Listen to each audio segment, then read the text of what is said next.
السلام عليكم ورحمة الله وبركاته. إن الحمد لله نحمده ونستعينه ونستغفره ونعوذ بالله من شرور أنفسنا ومن سيئات أعمالنا. من يهده الله فلا مضل له ومن يضلل فلا هادي له، وأشهد أن لا إله إلا الله وحده لا شريك له، وأشهد أن محمدا عبده ورسوله. يا أيها الذين آمنوا اتقوا الله حق تقاته ولا تموتن إلا وأنتم مسلمون. يا أيها الناس اتقوا ربكم الذي خلقكم من نفس واحدة وخلق منها زوجها وبث منهما رجالا كثيرا ونساء. واتقوا الله الذي تساءلون به والأرحام إن الله كان عليكم رقيبا. يا أيها الذين آمنوا اتقوا الله وقولوا قولا سديدا يصلح لكم أعمالكم ويغفر لكم ذنوبكم، ومن يطع الله ورسوله فقد فاز فوزا عظيما. أما بعد فإن خير الحديث كتاب الله، وخير الهدي هدي محمد صلى الله عليه وسلم، وشر الأمور محدثاتها، وكل محدثة بدعة، وكل بدعة ضلالة، وكل ضلالة في النار. حضرات، اللہ تعالیٰ کا بے انتہا شکر و احسان ہے کہ ایک مبارک سلسلہ جس میں ہم نبی کریم صلی اللہ علیہ وسلم کی سیرت اور آپ کی حیات طیبہ کو بچپن سے، ولادت سے آپ کی وفات تک تفصیل سے انشاءاللہ تعالی سنیں گی، یہ سلسلہ شروع ہوا ہے. کل کے درس میں آپ صلی اللہ علیہ وسلم کی ولادت باسعادت، آپ کی یتیمی اور آپ کی رضاعت، اور آپ کے ساتھ جو معجزہ شق صدر پیش آیا تھا اس پر روشنی ڈالی گئی تھی. اور آج کے درس میں بھی انشاءاللہ تعالی نبوت سے پہلے کی زندگی سے متعلق جو باتیں رہ گئی ہیں ان پر روشنی ڈالی جائے گی. آمینہ کی وفات کے بعد دادا عبد المطلب نے نبی کریم صلی اللہ علیہ وسلم کو اپنی پرورش اور اپنی تربیت میں لیا تھا، اور جب پیارے نبی 8 سال کے ہوئے تو دادا عبد المطلب بھی انتقال کر گئے، تو چچا ابو طالب کی پرورش اور ان کی نگہداشت میں آپ صلی اللہ علیہ وسلم رہے. جب آپ لڑکپن کی عمر کو پہنچے تو پیارے نبی صلی اللہ علیہ وسلم اجرت کے عوض مکے والوں کی بکریاں چرانے لگے. مکے والوں کی بکریاں چرانے لگے، اور یہ بکریاں چرانا دراصل اللہ تبارک و تعالیٰ کی جانب سے ایک تربیت تھی، ایک ٹریننگ تھی. جیسے پیارے نبی نے حدیثوں میں فرمایا کہ صرف میں نہیں، مجھ سے پہلے جتنے پیغمبر اس دنیا میں گزرے ہیں سارے ہی پیغمبروں نے بکریاں چرائی ہیں. یہ دراصل اللہ کی جانب سے، قدرت کی جانب سے پیغمبروں کو تربیت دینے، پیغمبروں کی ٹریننگ کا ایک انداز تھا. کس بات کی تربیت؟ دیکھو، پیغمبروں کو قوموں کی امامت کرنی ہوتی ہے، قوموں کی رہبری کرنی ہوتی ہے، اور انسانوں کی رہبری کرنا، سب انسانوں کو ساتھ لے کر چلنا، یہ کوئی آسان کام نہیں ہے. انسان الگ الگ مزاج کے ہوتے ہیں، الگ الگ طبیعتوں کے ہوتے ہیں. بڑا صبر چاہیے انسانوں کا لیڈر بننے کے لیے، انسانوں کی کمانڈنگ کے لیے، انسانوں کی رہبری کے لیے بڑا صبر چاہیے. وہی شخص کسی بھی اجتماعیت کی لیڈرشپ کو صحیح طریقے سے نبھا سکتا ہے جس کے اندر صبر کا حوصلہ ہو. یاد رکھنا، لوگوں کو لے کے چلنا، چاہے آپ کسی مسجد کے تحت، کسی جماعت اور جمعیت کے تحت، کسی مرکز اور سینٹر کے تحت، آپ ایک رہنما، رہبر اور لیڈر بن کے جب کسی اجتماعیت کو لے کے چلتے ہیں تو آپ کے اندر بڑا صبر چاہیے. سب لوگ آپ کو چاہنے والے، سب لوگ آپ کو ماننے والے نہیں ہوا کرتے. لوگوں کے مزاج الگ الگ ہوتے ہیں. انسانوں کی جانب سے آپ کو بہت تکلیف پہنچے گی، بہت رنج پہنچے گا.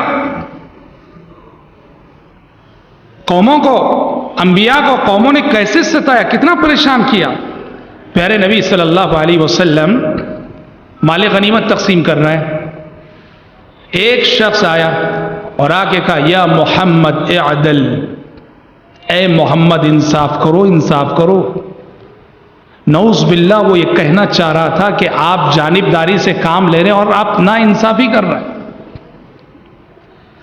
پیارے نبی صلی اللہ علیہ وسلم کا چہرہ غصے سے سرخ ہو گیا، کیونکہ آپ پر ظلم کا الزام، جانبداری کا الزام۔ پیارے نبی نے فرمایا کہ دنیا میں اگر میں نا انصاف کروں تو پھر کون انصاف کرے گا؟ پھر آپ نے کہا رحم اللہ موسیٰ لقد اوذی فی اللہ اکثر من هذا فصبر علی ذلک۔ اللہ رحم کرے میرے بھائی موسیٰ پر کہ ان کو ان کی قوم بنو اسرائیل نے اس سے زیادہ ستایا پر انہوں نے صبر کیا۔ پتہ چلا قوموں کی رہنمائی اور رہبری کوئی آسان کام نہیں، بڑا صبر چاہیے، بڑا تحمل چاہیے، قوت برداشت چاہیے۔ اور یہ جو بکریوں کو چرایا کرتے تھے انبیاء اور رسول علیہ السلام، اس میں اسی بات کی ٹریننگ، صبر پیدا کرنے کے لیے، تحمل پیدا کرنے کے لیے، اس لیے کہ بکریوں کو چرانا کوئی آسان کام نہیں۔ بکریوں کو چرانے سے انسان کے اندر خود بخود کمانڈنگ کی صفت پیدا ہوتی ہے، رہبری کی صفت پیدا ہوتی ہے، قائدانہ صلاحیتیں پیدا ہوتی ہیں۔ تو اسی لیے پیارے نبی صلی اللہ علیہ وسلم اپنے لڑکپن میں آپ نے باقاعدہ مکے والوں کی بکریاں چرائیں۔ اور جب ذرا آپ صلی اللہ علیہ وسلم کی عمر آگے بڑھی تو آپ اپنے چچا ابو طالب کے ساتھ بزنس کے سلسلے میں، تجارت کے سلسلے میں، تجارتی اسفار میں اپنے چچا ابو طالب کے ساتھ جانے لگے۔ تو ایک سفر آپ کا ہوا سرزمین شام کا، سیریا گئے اپنے چچا ابو طالب کے ساتھ۔ سیریا جب گئے تو بزنس کے لیے، تجارت کے لیے، وہاں آپ کی ملاقات، یا یوں کہو کہ آپ صلی اللہ علیہ وسلم کو دیکھا کرسچنوں کے ایک راہب نے، جس کا نام بحیرہ تھا یا بحیرہ تھا۔ بحیرہ الراہب نے پیارے نبی کو دیکھا، اور اس وقت آپ کی عمر صرف 12 سال کی تھی، 12 سال کے لڑکے تھے آپ صلی اللہ علیہ وسلم۔ اور یہ بحیرہ سیریا میں کرسچنوں کا بہت ہی جانا مانا پوپ تھا۔ اس نے جیسے ہی نبی کریم صلی اللہ علیہ وسلم کو دیکھا، وہ پہچان گیا کہ یہی وہ بچہ ہے جو آگے چل کر نبی اور رسول بننے والا ہے، یہی وہ بچہ ہے کہ جس کے سلسلے میں ہماری بائبل میں پیشن گوئیاں کی گئی ہیں۔ بحیرہ الراہب نے چچا ابو طالب سے کہا کہ ابو طالب، تمہارا یہ بھتیجا، میں اپنی کتاب انجیل کی روشنی میں یہ کہہ رہا ہوں کہ ہمیں آخری نبی کا انتظار ہے۔ اصل دیکھو اس زمانے میں کیا تھا، نبی کے آنے سے پہلے، پیارے نبی کی بعثت سے پہلے، خصوصاً کرسچن اور یہودی، چونکہ توریت میں، بائبل میں، انجیل میں ہمارے نبی کے سلسلے میں پیشن گوئیاں موجود تھیں کہ آخری نبی آنے والے ہیں، آخری رسول آنے والے ہیں، اور پوری صفات کہ جو آخری رسول آئیں گے وہ کیسے ہوں گے، ان کی بستی کیسے ہوگی، ان کی شباہت کیسی ہوگی، بڑی تفصیل کے ساتھ بائبل کے اندر، توریت کے اندر، انجیل کے اندر اللہ تعالیٰ نے پیشن گوئیاں کر رکھی تھی۔ اور اس دور میں اہل کتاب کو بڑا انتظار تھا، اہل کتاب منتظر تھے کہ یہ آخری رسول کہاں نمودار ہونے والا ہے، کہاں ظاہر ہونے والا ہے۔ اہل کتاب یہود و نصارہ کی نظریں تلاش کر رہی تھی، ڈھونڈ رہی تھی، کیونکہ وہ جان گئے تھے کہ وہ زمانہ آ چکا ہے جب آخری رسول ظاہر ہونے والا ہے۔ یہی جستجو تھی کہ بحیرہ الراہب کی نظر، دور اندیش تھا وہ، اس کی نظر جیسے ہی ہمارے نبی پہ پڑی، جبکہ ابھی لڑکپن میں ہیں آپ صلی اللہ علیہ وسلم، بحیرہ الراہب کو یقین ہو گیا کہ یہی وہ لڑکا ہے جو آگے چل کر جس کے سر پر نبوت کا تاج رکھا جانے والا ہے۔ اس نے کیا کہا جانتے ہیں؟ اس نے ابو طالب سے گزارش کی، درخواست کی کہ دیکھیے میری درخواست ہے کہ آپ آئندہ سے اپنے اس بھتیجے کو اس علاقے میں مت لائیے، تجارتی اسفار میں ساتھ مت رکھیے، کیونکہ مجھے ڈر ہے اگر یہودی اس بچے کو دیکھ لیں گے تو جان سے مار ڈالیں گے، کیونکہ یہودی یہ سمجھتے ہیں کہ آخری رسول ان کے قبیلے ان کے خاندان سے آئے گا۔ جب وہ دیکھیں گے کہ آخری رسول قریش اور بنو ہاشم میں سے آ رہا ہے تو وہ جان سے مار سکتے ہیں اس بچے کو، آئندہ اپنے ساتھ مت لے جائیے کسی سفر میں۔ ابو طالب نے وہیں سے ہمارے نبی کو جو 12 سال کی عمر کے تھے آپ کو واپس کر دیا مکہ۔ کیا معلوم ہوتا ہے اس واقعے سے؟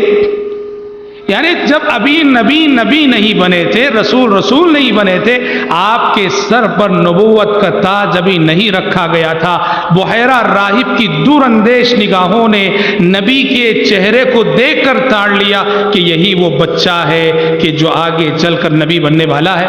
حضرات اصل میں ایک بات کیا ہے، جیسا کہ ابھی میں بتایا، اللہ تعالیٰ نے یہ بات صاف طور پہ کہی ہے کہ کرسچن اور یہودی ان دونوں کے جو علماء ہیں، پبلک کی بات نہیں، کرسچن اور یہودیوں کے علماء، ان کے بارے میں قرآن ایک بات کہتا ہے کہ یہ نبی کریم صلی اللہ علیہ وسلم کو خوب اچھی طرح جانتے، پہچانتے ہیں کہ محمد ہی اللہ کے آخری رسول ہے، محمد ہی صلی اللہ کے سچے رسول ہیں۔ قرآن نے کہا الذین آتیناہم الکتاب یعرفونہ کما یعرفون ابناءہم، جن لوگوں کو ہم نے آسمانی کتاب دے رکھی ہے یعنی توریت اور انجیل، یہ محمد صلی اللہ علیہ وسلم کو ویسے ہی جانتے ہیں جیسے وہ اپنے بچوں کو پہچانتے ہیں۔ بتاؤ کسی باپ کو اپنی اولاد کو پہچاننے میں کوئی مشقت ہوتی ہے؟ کسی باپ کو اپنی اولاد کو پہچاننے میں کوئی تکلیف ہوتی؟ بالکل نہیں، ہر باپ جانتا ہے یہ میرا بچہ، یہ میری اولاد ہے۔ قرآن کہہ رہا ہے کہ کرسچنوں کے علماء، یہودیوں کے علماء نبی کریم صلی اللہ علیہ وسلم کو ویسے ہی جانتے ہیں، ویسے ہی پہچانتے ہیں جیسے کہ وہ اپنی اولاد کو اور اپنے بچوں کو جانتے ہیں۔ بائبل کے اندر ہمارے نبی کا ذکر فارقلیت کے لفظ سے، فارقلیت آنے والا ہیبرو لینگویج میں، عبرانی زبان میں، اور فارقلیت کا ٹرانسلیشن اگر آپ عربی میں کرتے ہیں تو محمد، اور محمد کے معنی ہیں صلی اللہ علیہ وسلم، محمد کے معنی تعریف کیا ہوا، حمیدہ کے معنی آتے ہیں حمد و ثنا کرنا، تعریف کرنا۔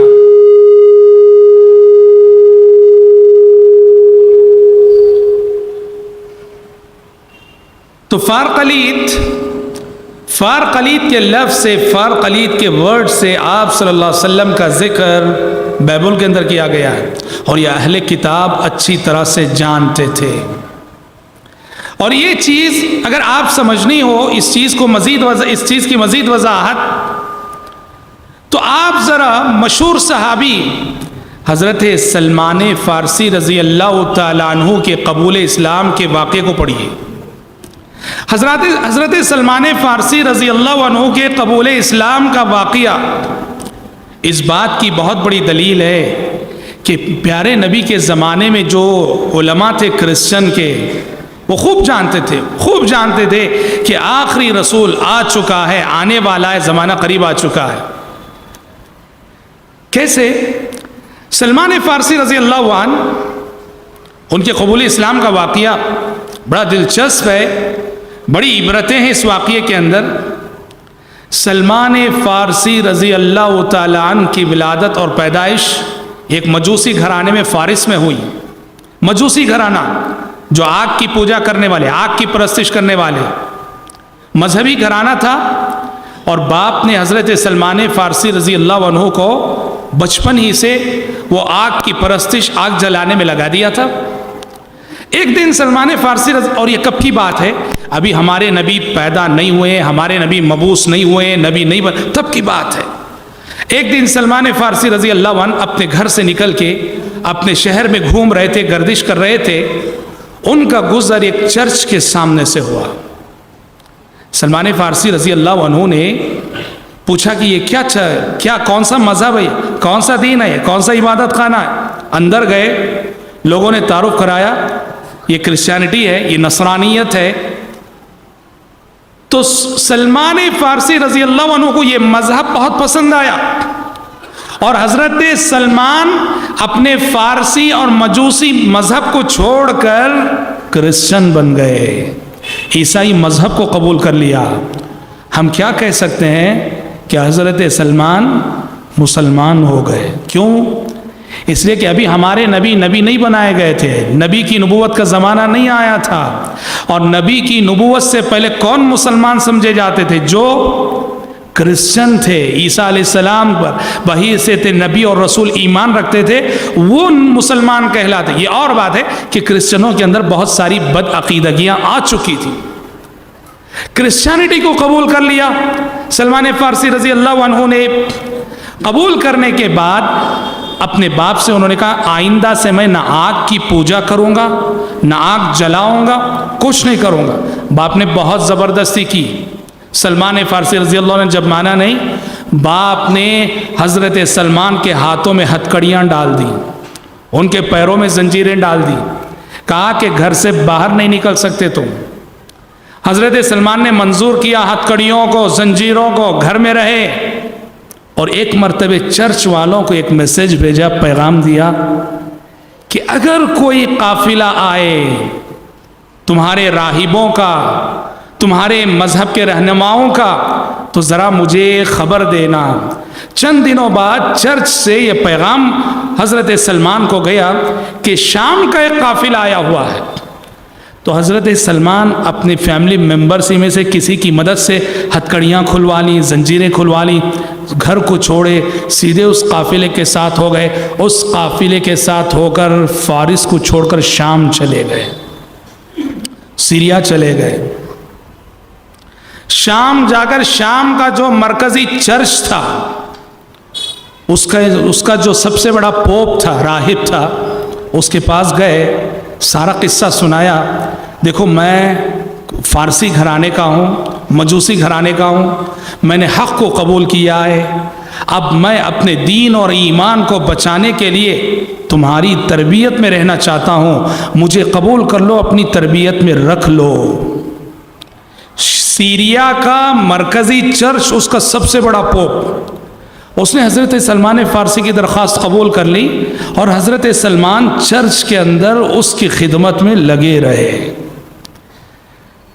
حضرت سلمان نے دیکھا کہ یہ جو پوپ ہے بہت غلط انسان ہے، خاموش دیکھ رہے تھے، کسی کو نہیں بتا رہے تھے۔ دیکھا کہ بہت غلط انسان ہے، کیا کر رہا ہے وہ تقریریں کرتا ہے، لوگوں اللہ کے راستے میں خرچ کرو، دین کے لیے خرچ کرو۔ لوگ جب سونا چاندی سب خرچ کرتے ہیں تو اپنی جیب بھرتا ہے، لوگوں کا خرچ کیا ہوا مال جو چرچ کو آتا ہے دین کے راستے میں لٹانے کے بجائے اپنی جیب بھر رہا ہے۔ خاموش دیکھتے رہے، اور قرآن مجید یہ بات کہتا ہے یا ایھا الذین آمنوا ان کثیرا من الاحبار والرہبان لیأکلون اموال الناس بالباطل۔ اے ایمان والو، کرسچنوں اور یہودیوں کے بہت سارے علماء اپنی پبلک کا پیسہ ناحق کھایا کرتے تھے۔ کیا مطلب؟ تم ایسا نہ کرنا۔ تو حضرت سلمان نے دیکھا سب سے بڑے چرچ کا سب سے بڑا پوپ اور اتنا بڑا دغا باز پبلک کو کہتا ہے کہ خرچ کرو، اور پبلک جب خرچ کرتی ہے تو اپنی جیب بھرتا ہے۔ دیکھتے رہے اور کسی کو بتایا نہیں، یہاں تک کہ اس کا انتقال ہو گیا۔ جب اس کا انتقال ہوا، حضرت سلمان نے لوگوں سے کہا کہ لوگوں، میں تمہیں ایک بات بتاتا ہوں، یہ تمہارا مذہبی رہنما، یہ پوپ، یہ راہب، یہ اچھا انسان نہ تھا۔ یہ تم سے کہتا تھا کہ خرچ کرو، اور تم جو خرچ کرتے تھے اپنی جیب بھرتا تھا۔ حضرت سلمان کی لوگوں میں بڑی عزت تھی ان کے اخلاق کی وجہ سے، ان کی بات پہ یقین تھا۔ پروف کے طور پر انہوں نے سونے سے بھرے ہوئے 2 مٹکے دکھا دیے۔ اس نے سونے سے بھر کر 2 مٹکے رکھے تھے، اس پوپ نے وہ دکھائے۔ لوگوں نے دیکھا ان کا خرچ کیا وہ سونا اس مٹکے کے اندر موجود ہے، جس کو اس نے اپنی ذاتی ملکیت بنا رکھا ہے۔ تو امام ذہبی رحمۃ اللہ علیہ سیر اعلام النبلاء میں صحیح سند سے واقع روایت کرتے ہیں کہ کرسچنوں نے اس پوپ کی لاش کو سولی پہ لٹکایا جائے۔ اس پوپ کی لاش کو اتنا غصہ آیا ان کو، اتنا بڑا دغاباز اور اتنا بڑا دھوکے باز، اس پوپ کی لاش کو سولی پہ لٹکایا۔ اچھی بات، اس پوپ کے بعد اب حضرت سلمان کو حق پہ قائم رہنا ہے. جیسے آپ شریعت کہتی ہے کہ علم والوں کی رہنمائی میں رہو، حق پہ قائم رہو گے. اب یہ تو ایسا نکلا کسی دوسرے پوپ کی تلاش میں نکلے جس کی تربیت میں رہ کر وہ حق پہ قائم رہ سکے. مل گیا وہ پوپ، اس کے پاس گئے، درخواست کی کہ میں آپ کی تربیت میں رہنا چاہتا ہوں، اسے کہ مجھے حق پہ قائم رہنا ہے، مجھے قبول کرو. اس نے قبول کیا، اس کی تربیت میں رہے. یہاں تک کہ اس کے انتقال کا وقت آیا. سلمان فارسی رضی اللہ عنہ نے اس سے پوچھا کہ بھائی آپ مر رہے ہو، آپ کے بعد مجھے حق پہ قائم رہنا ہے، میں کس کی تربیت میں رہوں؟ اس نے کہا کہ موصل چلے جاؤ، عراق کا مشہور شہر. موصل میں ایک پوپ ہے، ایک راہب ہے، اس کی تربیت میں رہنا. اس کی تدفین سے فارغ ہو کر سلمان فارسی رضی اللہ عنہ موصل چلے گئے. موصل میں اس پوپ کے پاس جا کے درخواست کی، اپنا سارا واقعہ سنایا اور کہا کہ میں آپ کی تربیت میں رہنا چاہتا ہوں. اس نے قبول کر لیا، اس کی تربیت میں رہنے لگے. یہاں تک کہ اس کے انتقال کا بھی وقت آ گیا.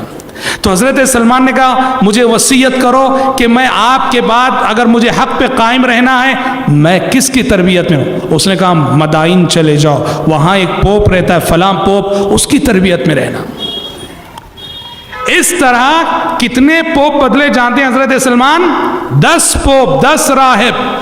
اور آپ کو معلوم ہونا چاہیے حضرت سلمان وہ صحابی ہیں جنہوں نے لمبی عمر پائی، لمبی عمر پائی، لمبی حیات پائی تھی انہوں نے.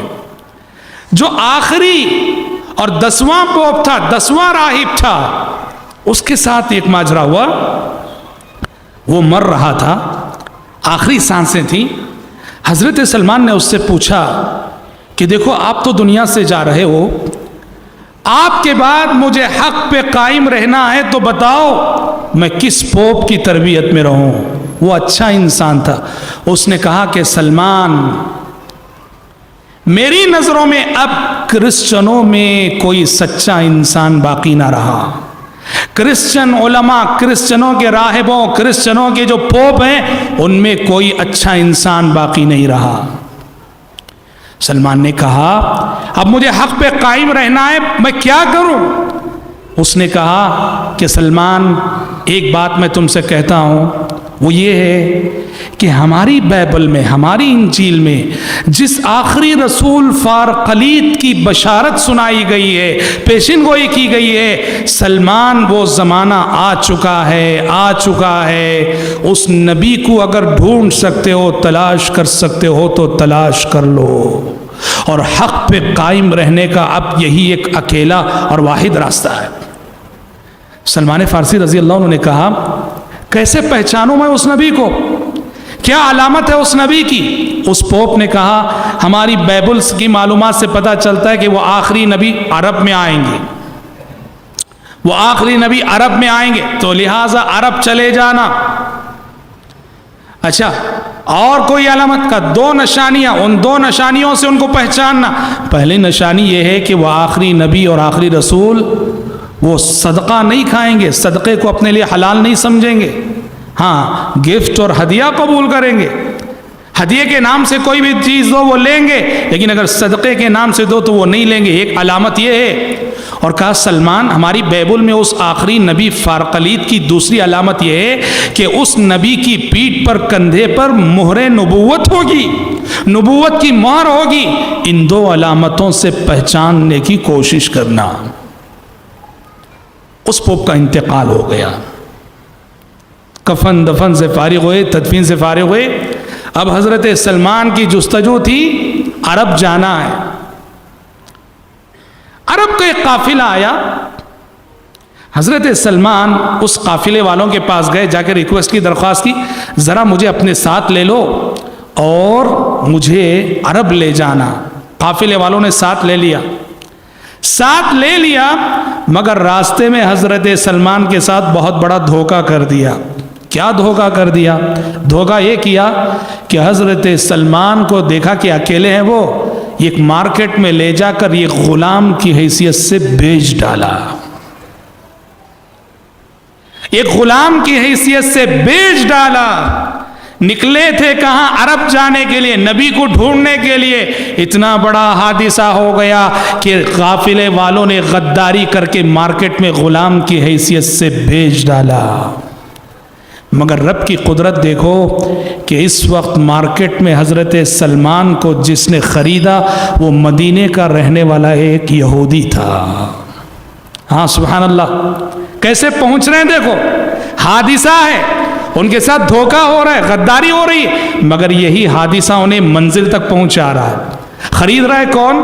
ایک یہودی خرید رہا ہے جو مدینے کا رہنے والا، جبکہ سلمان کو خبر نہیں کہ وہ آخری نبی اسی مدینے میں پہنچے ہوئے ہیں۔ اور اس وقت تک اللہ کے نبی کی بعثت ہو چکی تھی، آپ مکے سے ہجرت کر کے مدینہ آ چکے تھے صلوات اللہ وسلم علیہ۔ جب مدینہ پہنچے اپنے اس یہودی آقا کے ساتھ، بالکل انہی دنوں پیارے نبی ابھی مدینہ آئے ہوئے تھے۔ سارے مدینے میں یہ خبر گرم تھی کہ ایک نبی آئے، ایک پیغمبر آئے، ایک رسول آئے ہیں۔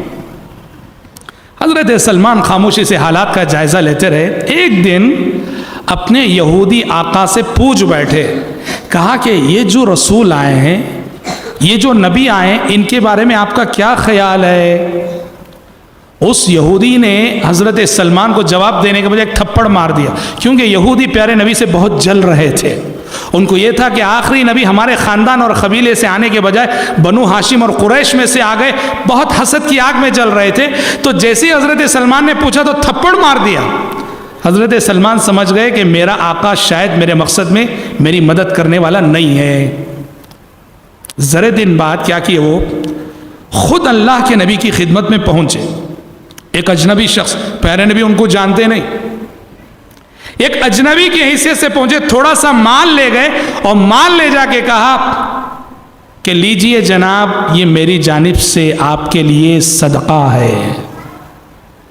وہ جو پوپ نے علامت بتائی تھی وہ آزما رہے ہیں، یہ میری جانب سے آپ کے لیے صدقہ ہے۔ جیسے انہوں نے صدقہ کہا، پیارے نبی نے کہا کہ دیکھو ہم صدقہ نہیں کھایا کرتے، فلاں غریب کو دے دو۔ ایک غریب صحابی کی جانب اشارہ کر کے کہا یہ صدقہ فلاں غریب کو دے دو۔ غریب کو دے دیا اور واپس آ گئے۔ چند دنوں بعد پھر سے دوبارہ تھوڑا سا مال لے گئے، لے جا کر کہا لیجئے جناب، یہ میری جانب سے آپ کے لیے ہدیہ ہے۔ اور جیسے ہی ہدیہ اور گفٹ کہا، پیارے نبی نے فوراً قبول کیا۔ اب ایک علامت تو پوری ہو گئی، ایک نشانی تو پوری ہو گئی۔ وہ جو پوپ بتایا تھا بائبل کے حوالے سے کہ جو فارقلیت آنے والا ہے وہ ہدیہ کھائے گا، صدقہ نہیں کھائے گا۔ اب دوسری علامت کیا کہ اس آخری نبی کے کندھے پر مہر نبوت ہوگی، نبوت کی مہر ہوگی، اسٹامپ ہوگا نبوت کا۔ اب حضرت سلمان مجلس میں بیٹھے ہیں، بار بار اٹھ کر پیچھے جا رہے ہیں، پیارے نے پیچھے جا رہے ہیں، آ رہے ہیں، پیچھے جا رہے ہیں، آ رہے ہیں۔ پیارے نبی سمجھ گئے کہ یہ اجنبی شخص شاید نبوت کی مہر دیکھنا چاہ رہا ہے۔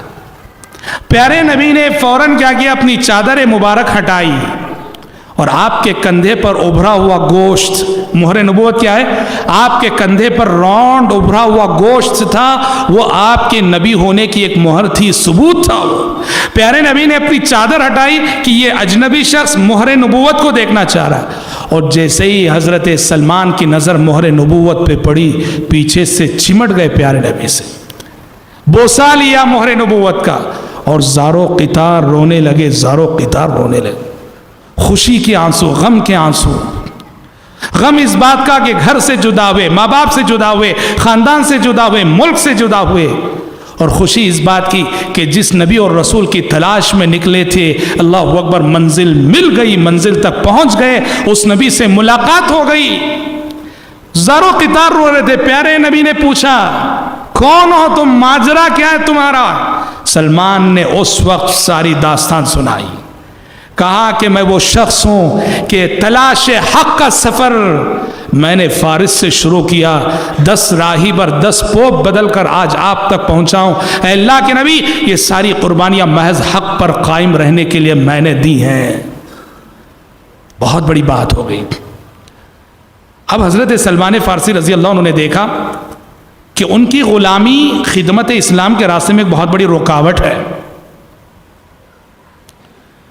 تو انہوں نے اپنے آقا کو، یہودی کو بتایا نہیں کہ میں مسلمان ہو گیا، بس کہا کہ میں آزاد ہونا چاہتا ہوں، اپنے آقا سے کمپرومائز کر لیا، اسے مکاتبہ کہتے ہیں۔ اس نے کہا، یہودی آقا نے، تم میرے باغیچے میں کھجور کے 360 درخت لگا دو، میں تمہیں آزاد کر دوں گا، اگر وہ 360 درخت بھی لگ گئے اگ گئے، میں تمہیں آزاد کر دوں گا۔ پیارے نبی کے پاس آئے، حضرت سلمان نے بتایا کہ اللہ کے نبی، میرا یہودی آقا مجھے آزاد کرنے کے لیے شرط رکھا ہے کہ کھجور کے 360 درخت لگاؤ۔ تو پیارے نبی نے کہا کہ ایسا کرو، تیاری کرو، وہ جڑیں 360 جڑیں تیار کرو، مگر لگانا مت، میں آ کے لگاؤں گا۔ حضرت سلمان نے تیار کیا، پیارے نبی گئے اور اپنے دستے مبارک سے پورے 360 درخت لگائے۔ اور زراعت اور کھیتی باڑی سے تعلق رکھنے والے جانتے ہیں، جب جڑیں لگائی جاتی ہیں تو سارے پودے لگتے نہیں، اگتے نہیں، اس میں سے بہت سارے بیکار اور ناکارہ ہوتے ہیں۔ جی ہاں، لیکن یہاں پیارے نبی کے دستے مبارک سے لگائے گئے جڑ تھے، وہ جڑیں لگائی گئی تھی، ایک درخت بھی بیکار نہ ہوا، ایک درخت بھی ضائع نہ ہوا، 360 سارے کے سارے درخت لگ گئے، اگ گئے، اور حضرت سلمان اس طرح غلامی سے آزاد ہو گئے اور پوری طرح سے اسلام کی خدمت کے لیے وقف ہو گئے۔ مدینے میں ان کا کوئی نہ تھا، نہ خاندان، نہ کنبہ، نہ دوست و احباب، نہ رشتہ دار، کوئی نہ تھا، اور لوگ ان سے پوچھتے، سلمان تمہارا نسب نامہ کیا ہے، تمہارا خاندان کیا ہے؟ تو فخر سے کہتے تھے، انا سلمان ابن اسلام، میں اسلام کا بیٹا سلمان ہوں۔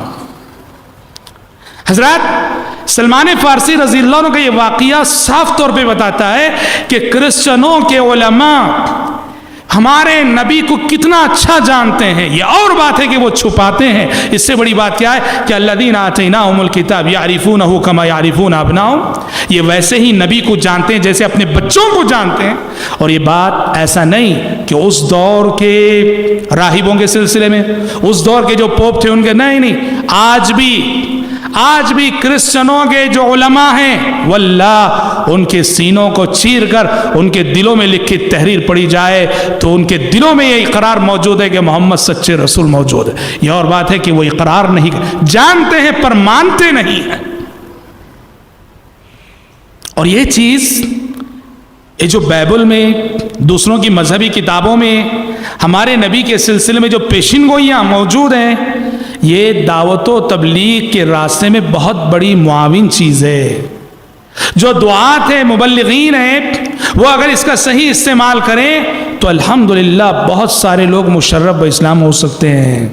دیکھیے، اس دور کے ایک بہت بڑے مشنری کے بہت بڑے رہنما ڈیوڈ بنجامین، کرسچن مشنری کے بہت بڑے مبلغ، بہت بڑے پوپ ڈیوڈ بنجامین ان کا نام ہے، اور یہ رہنے والے کہاں کے، یہ مشنری کے کام پہ آئے ہوئے تھے عراق میں وہ مشنری کے کام پہ آئے ہوئے تھے، عیسائی مشنری کی تبلیغ کرتے ہوئے۔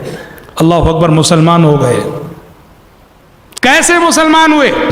انہوں نے لکھا ہے کہ میں نے ایک مرتبہ عراق کے اندر ایک مسلمان عالم کی تقریر سنی، ایک مسلمان عالم کا لیکچر سنا۔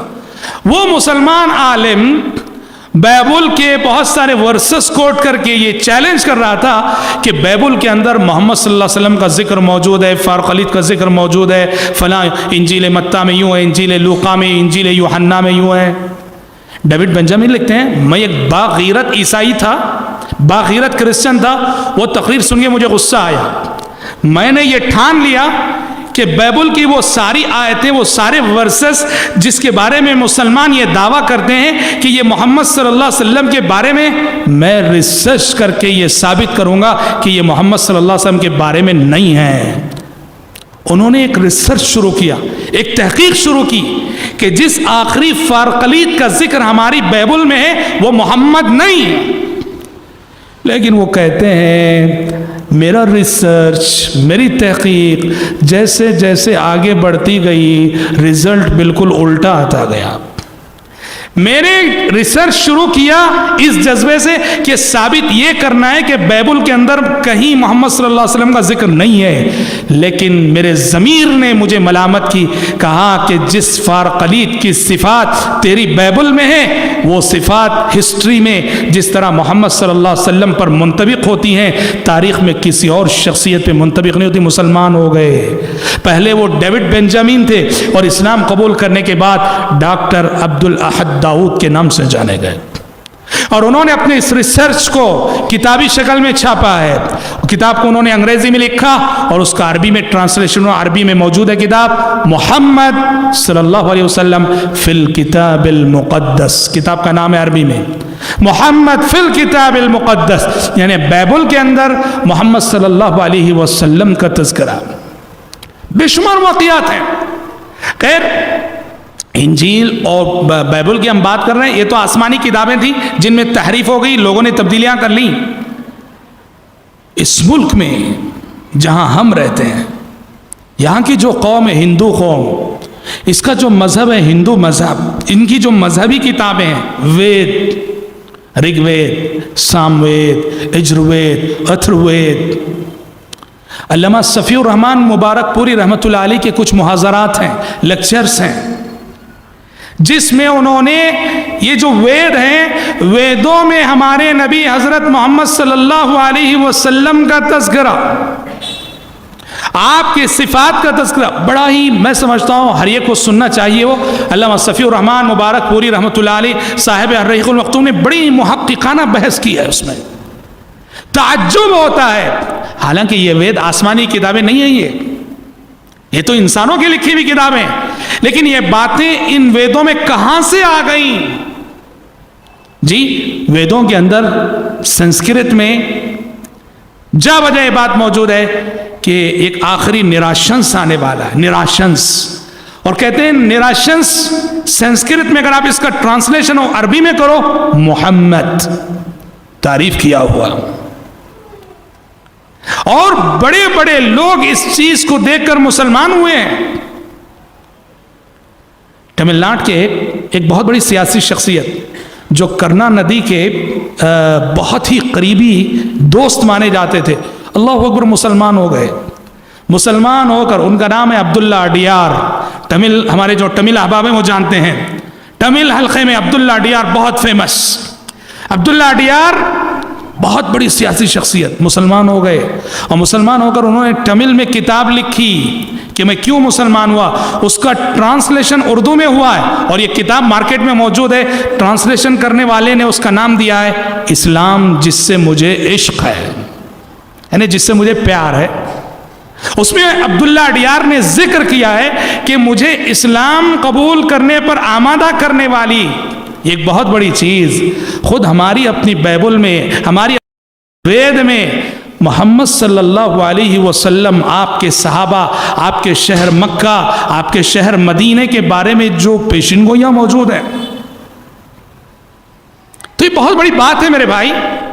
بحیرہ راہب نے شام کے تجارتی سفر میں نبی کریم صلی اللہ علیہ وسلم کو دیکھ کر جو پہچانا، 12 سال کی عمر میں چہرہ دیکھ کے اس نے کہہ دیا کہ یہ چہرہ بتا رہا ہے کہ شاید یہی وہ بچہ ہے جو آگے چل کے رسول بننے والا ہے۔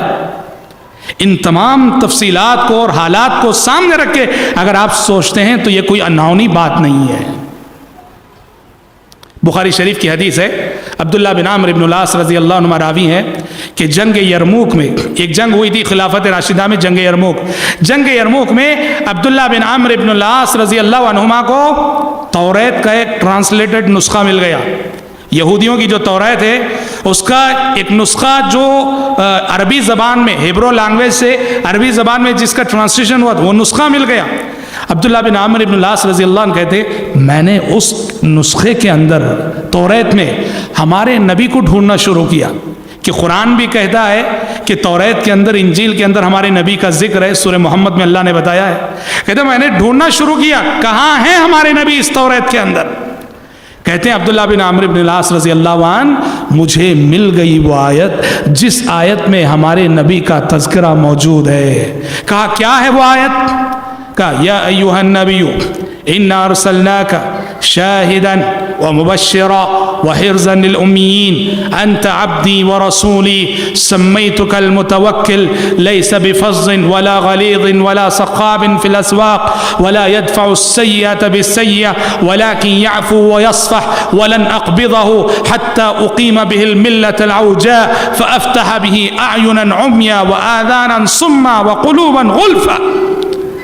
کہتے ہیں کہ توریت کے اندر ہمارے نبی کا ذکر جس آیت میں میں نے پایا وہ آیت ایسی تھی، ٹرانسلیٹڈ ہبرو میں تھی، عبرانی لینگویج میں تھی، لیکن وہ نسخہ جو توریت کا وہ عربی میں ٹرانسلیٹڈ تھا. اس میں کہتے ہیں آیت ایسی تھی، اے نبی میں آپ کو بھیج رہا ہوں شاہد بنا کر، گواہ بنا کر، ساری انسانیت پر آپ گواہ ہیں، اور ایمان لانے والوں کو خوشخبری دینے والا بنا کے بھیجنے والا ہوں، امی قوم کا محافظ بنا کے بھیجنے والا. عرب کو امی قوم، ساری دنیا عرب کو امی قوم کہتی. کیوں؟ عرب میں لکھنے پڑھنے والے بہت کم تھے، لکھنا پڑھنا نہیں جانتے تھے وہ لوگ، اس لیے امی قوم کہا. وحرزا للأمیین، میں آپ کو بھیجوں گا امی قوم کا محافظ بنا کر. انت عبدی ورسولی، آپ میرے بندے ہیں، آپ میرے رسول ہیں. سمیتک المتوکل، اور آپ کے ناموں میں سے ایک نام میں نے رکھا ہے، آپ متوکل ہیں، ہر معاملے میں اللہ پہ بھروسہ کرنے والے، ہر معاملے میں اللہ پہ توکل کرنے والے.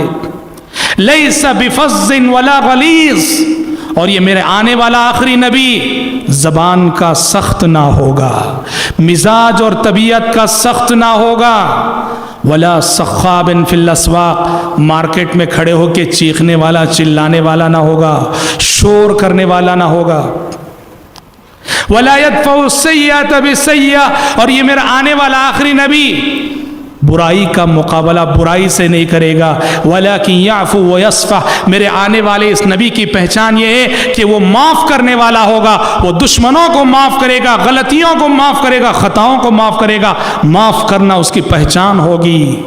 وَلَنْ أَقْبِضَهُ، اور جب میں اس نبی کو دنیا میں بھیج دوں گا تو لن اقبضہ، اس وقت تک اس نبی کو دنیا سے واپس نہیں بلاؤں گا جب تک کہ اس نبی کے ذریعے بندوں پہ اتمام حجت نہ ہو جائے، اور اس طرح اتمام حجت نہ ہو جائے کہ اندھے بھی دیکھنے لگ جائیں، بہرے بھی سننے لگ جائیں، گونگے بھی بولنے لگ جائیں. جب تک حق کا ایسا بول بالا دنیا میں نہ ہو جائے اس وقت تک میں اس نبی کو دنیا سے واپس نہیں بلاؤں گا. عبداللہ بن عمرو بن العاص رضی اللہ عنہ کہتے ہیں کہ توریت کے اندر یہ آیت مجھے ملی جس میں ہمارے نبی کا تذکرہ اللہ تبارک و تعالیٰ نے ان الفاظ میں کیا ہے. تو حضرات بہت بڑی بات ہے، بہت بڑی بات ہے. تو یہی وجہ ہے کہ بحیرہ راہب پہچان گیا. اور مدینے کے یہودی جو تھے نا، جو ایمان تو نہیں لائے مگر وہ یہودی جانتے تھے کہ آخری رسول محمد صلی اللہ علیہ وسلم سچے رسول ہیں. کیوں نہیں لائے ایمان؟ حسد کی وجہ سے. حسد کی وجہ سے. کیا حسد؟ وہ خاندانی شرف، خاندانی غرور، سمجھ رہے ہیں؟ حسب اور نسب کا نشہ یہودیوں کے سر پہ چڑھا ہوا. وہ سمجھ رہے تھے کہ آخری نبی اور آخری رسول ہمارے ہی خاندان سے آئے گا، لیکن ہوا یہ کہ آخری نبی دوسرے خاندان سے آ گئے. دوسرے خاندان سے آ گئے. وہ سمجھ رہے تھے آخری نبی بنو اسحاق میں سے آئیں گے، لیکن آخری نبی بنو اسماعیل میں سے آ گئے. اس لیے قرآن نے کہا حسدا من عند انفسهم من بعد ما تبين لهم الحق ود كثير من اهل الكتاب لو يردونكم من بعد ايمانكم كفارا حسدا من عند انفسهم من بعد ما تبين لهم الحق. اے پیغمبر، یہ یہودی، یہ کرسچن، یہ تو چاہتے ہیں کہ تمہیں اسلام سے مرتد کر دیں. کیوں؟ محض حسد کی وجہ سے. من بعد ما تبین لهم الحق، حالانکہ حق کا حق ہونا ان پر واضح ہو چکا ہے، حق کو وہ جان چکے ہیں، مگر حسد کی وجہ سے وہ نہیں مان رہے ہیں. تو حضرات بہت بڑی بات تھی کہ تجارتی سفر میں پیارے نبی نے اپنے چچا کے ساتھ وہ جو شام گئے آپ، سیریا گئے آپ، وہاں ایک دور اندیش راہب نے، دور اندیش پوپ نے آپ کو پہچان لیا اور کہا کہ یہی وہ بچہ ہے کہ آگے چل کر جس کے سر پر نبوت کا تاج رکھا جانے والا ہے. اور وہی ہوا الحمدللہ. آگے کے حالات انشاءاللہ ہم اپنے آنے والے درس میں پڑھیں گے. کل ہمارا درس انشاءاللہ انجمن حلف الفضول کا قیام اور حضرت خدیجہ سے آپ کی شادی، اور اسی پس منظر میں ہم تفصیل سے گفتگو کریں گے کل آپ نے جو 11 شادیاں کی اس کی حکمت کیا، اس کا فلسفہ کیا، کیونکہ یہ کرسچن مشنریز کے مبلغین، آریہ سماج کے مبلغین کم علم نوجوانوں کو آپ صلی اللہ علیہ وسلم کی 11 شادیوں کا مسئلہ لے کر بہت کنفیوز کرتے ہیں۔ کل ہم اس پر روشنی ڈالیں گے کہ یہ کیوں ہوئی، کن حالات میں ہوئی، کیا حکمتیں تھیں انشاءاللہ تعالی، اور ساتھ ساتھ نبوت سے پہلے ایک آخری واقعہ جو حجر اسود کو یعنی قریش مکے میں سیلاب آ کر خانہ کعبہ کی دیواریں منہدم ہو چکی تھیں، دراڑیں پڑ چکی تھیں، اس موقع سے پیارے نبی نے جو کردار ادا کیا، یہ سارے موضوعات انشاءاللہ کل ہم سنیں گے۔ آج اسی پر اکتفا کرتے ہوئے اللہ تعالیٰ سے دعا کرتے ہیں کہ رب العالمین ہم سب کے، آپ سب کے مل بیٹھنے اور جمع ہونے کو شرف قبولیت سے نوازے، اور رب العالمین سیرت رسول سے جو سبق، جو عبرتیں ہمیں حاصل کرنی چاہیے، اپنی زندگی میں سیرت رسول کی تعلیمات کو نافذ کرنے کی رب العالمین توفیق عطا فرمائے۔ آمین۔ وآخر دعوانا ان الحمد للہ رب العالمین۔